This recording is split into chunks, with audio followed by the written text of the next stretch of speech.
सत्यनारायण शर्मा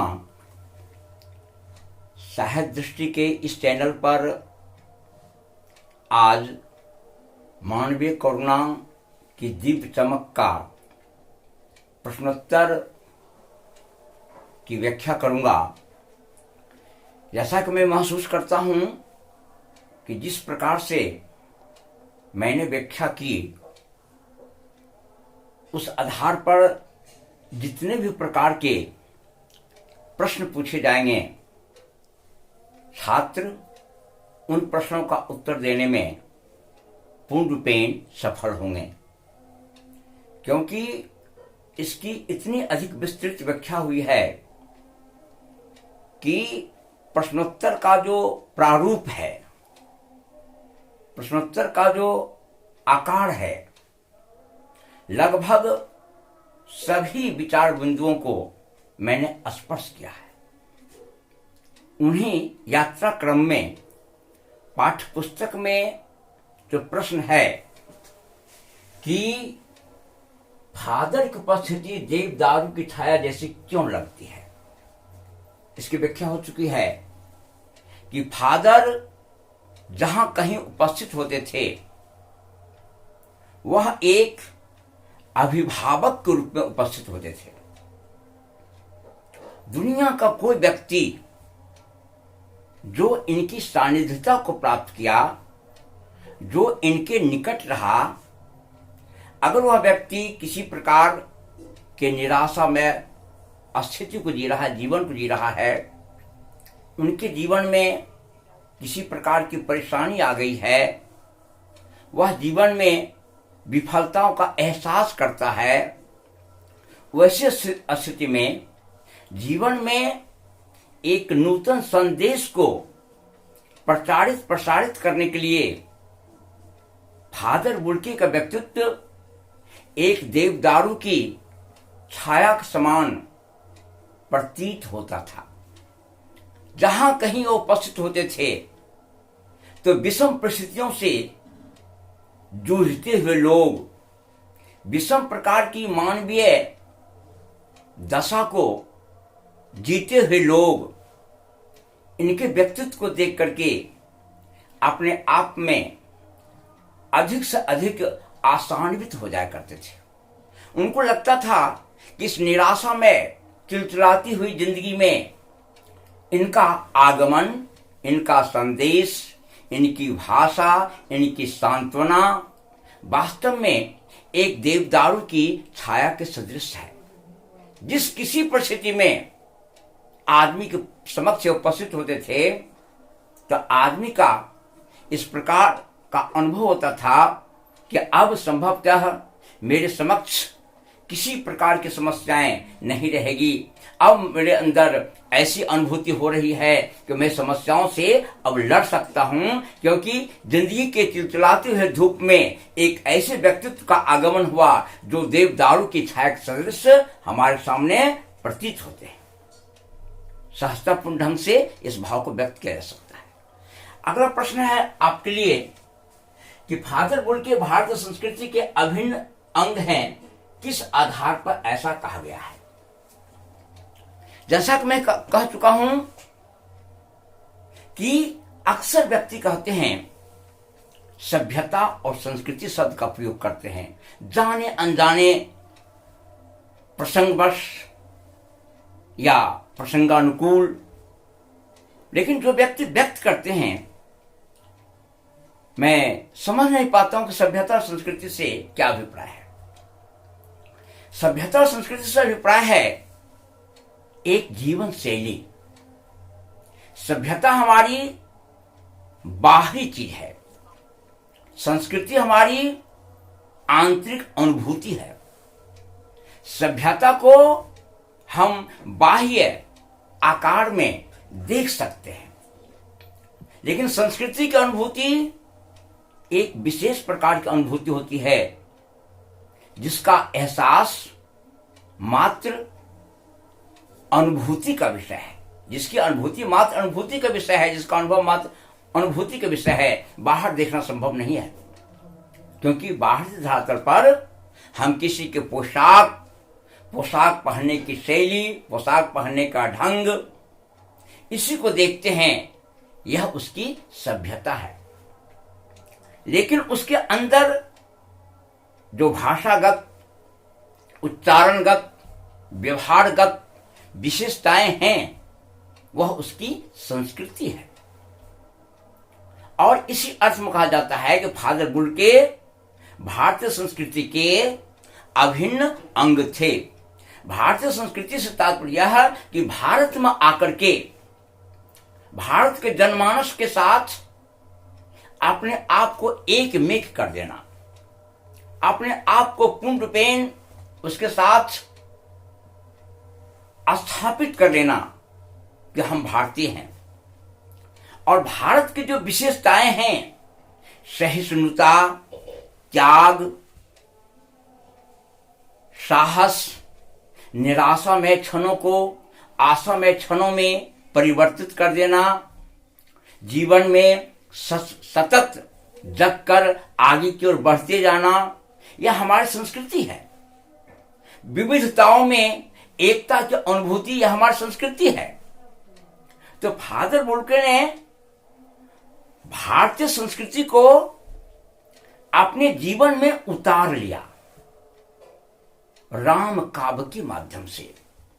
यहां के संस्कृत भाषा और हिंदी भाषा के अध्ययन के माध्यम से वह संस्कृत और हिंदी भाषा के एक प्रखर विद्वान थे और इसका अध्ययन और अध्यापन ही इनके जीवन का आधार था।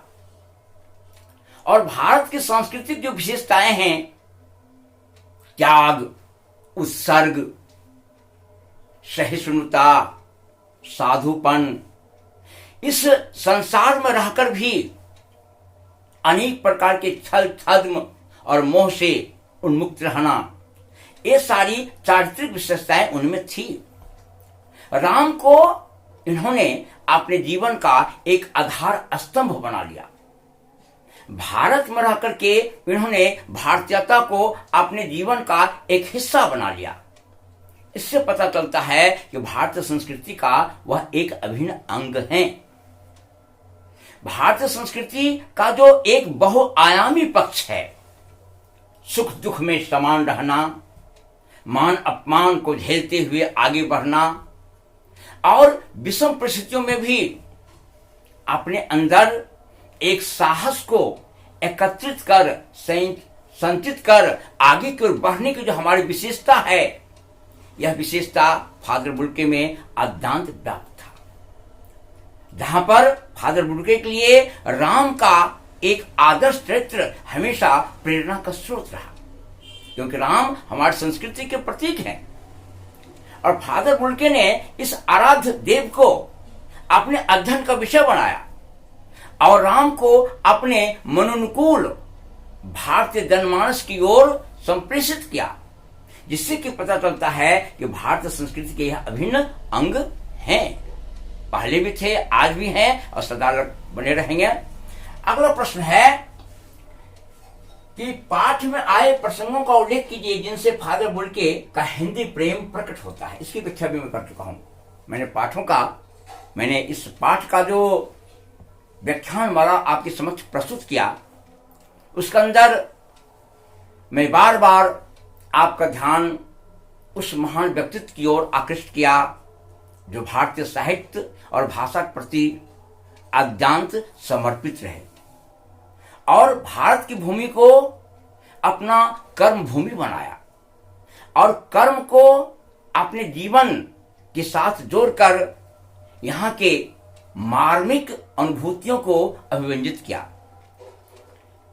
हम पाते हैं फादर बुल्के के उस व्यक्तित्व को जहां हिंदी भाषी लोग रहते हैं और हिंदी भाषी लोगों के द्वारा जहां हिंदी की उपेक्षा होती रही, उसको देख करके वह बहुत दुखी होते थे। इससे भी स्पष्ट होता है कि हिंदी के प्रति उनके हृदय में एक असीम आस्था थी, अगाध प्रेम था और विशेषकर वह वहां पर झुंझलाहट में देखे गए जहां पर उन्होंने पाया कि हिंदी भारत की राष्ट्रभाषा के रूप में आज तक स्थापित नहीं हो पाई। जो हिंदी भारत के एक विशाल प्रदेश की मातृभाषा है और जो हिंदी संपूर्ण भारत को जोड़ने में पूर्ण रूपेण सक्षम है, सफल है, आज वह हिंदी राष्ट्रभाषा के गौरवान्वित पद को प्राप्त करने में सक्षम नहीं हो पा रही है। इसलिए इनके अंदर एक आवेश, झुंझलाहट देखा गया। और दूसरी बात यह देखी गई, इन्होंने हिंदी, अंग्रेजी हिंदी शब्दकोश तैयार किया और बर्ड फ्लू का अनुवाद नीलपंछी के रूप में किया। इन सारी बातों से स्पष्ट हो पाता है कि हिंदी के प्रति इनके हृदय में एक असीम आस्था, श्रद्धा थी और हिंदी भाषा को अपने जीवन का एक हिस्सा बना करके जीते रह गए। अगला प्रश्न है आपके समक्ष, इस पाठ के आधार पर फादर कामिल बुल्के की जो छवि उभरती है उसे अपने शब्दों में लिखिए। अभी तक जो मैंने कामिल बुल्के के व्यक्तित्व के बारे में अपने विचारों को व्यक्त किया, उस संदर्भ में कहना चाहूंगा कि अभी तक जो स्थिति है कि इस पाठ के आधार पर फादर कामिल बुल्के की जो छवि उभरती है, छवि क्या उभरती है? एक ऐसा व्यक्ति जो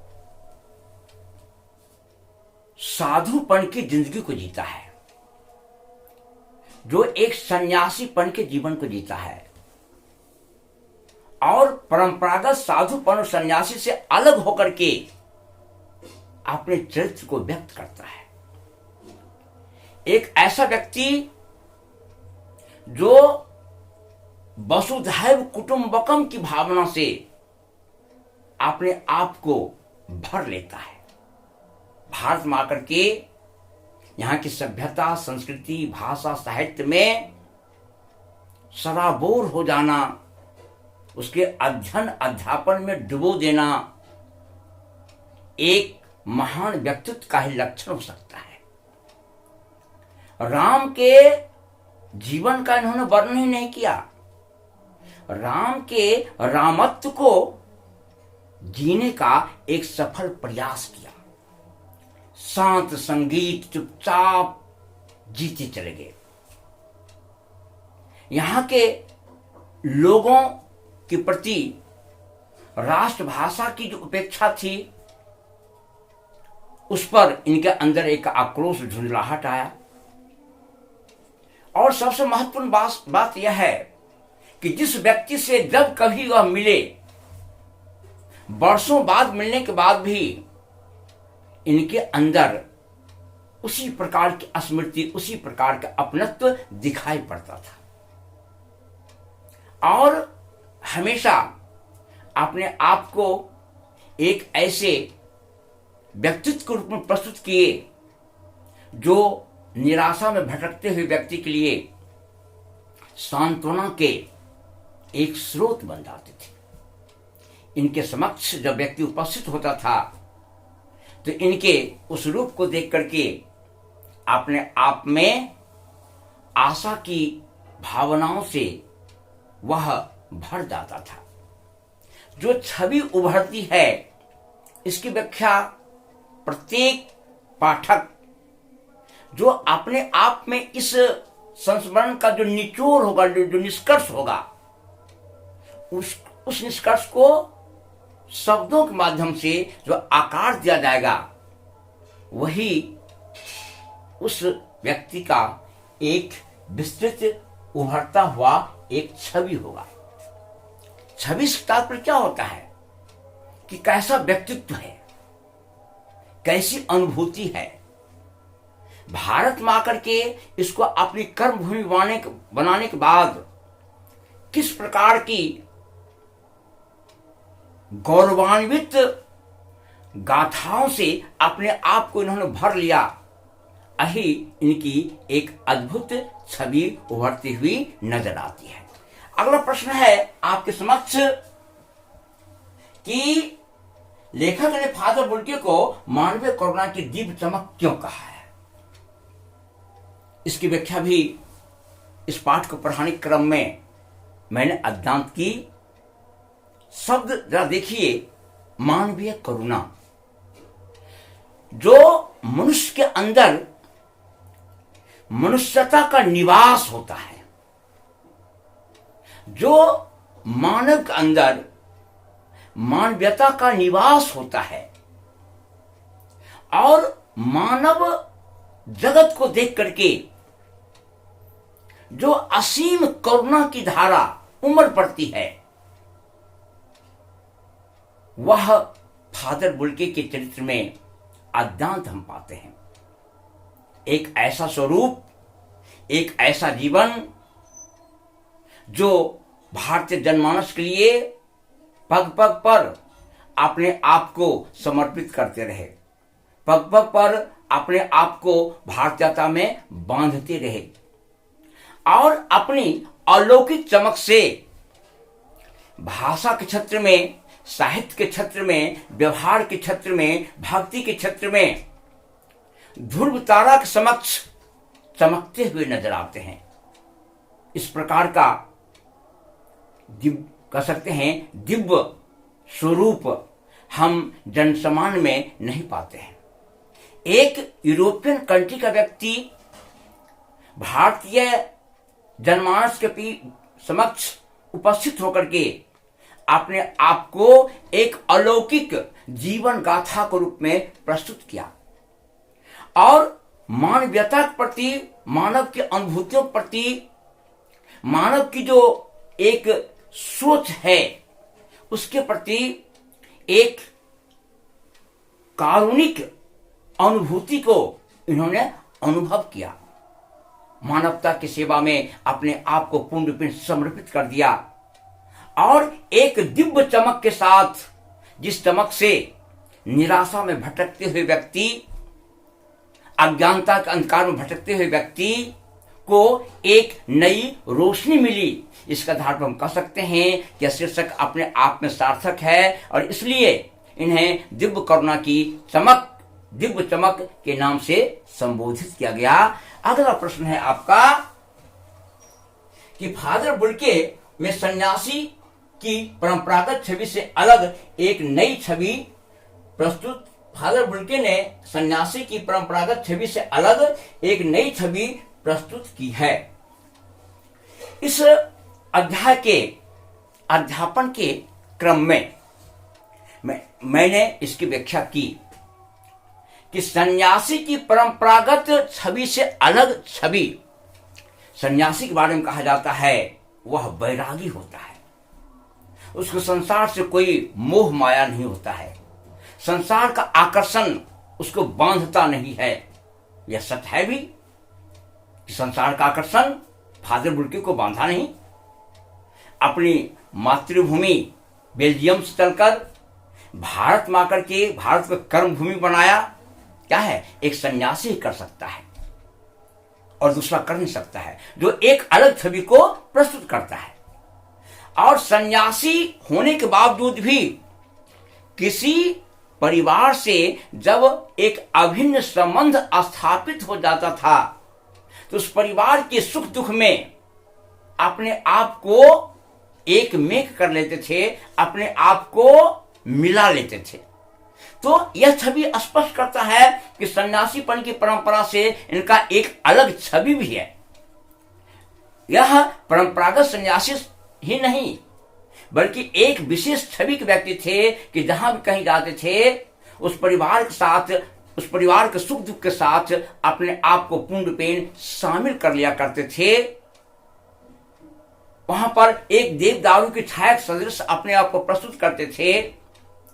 वहां पर अनेक प्रकार की परिचर्चा करके लोगों के मन को जीतते थे, जो एक सन्यासी का गुण है। सन्यासी तो एक वैरागी हो जाता है, लेकिन समाज में किसी परिवार में जाकर के उसके साथ अपने आप को स्थापित कर लेना, सन्यासीपन की परंपरागत छवि से एक अलग छवि प्रस्तुत करता है।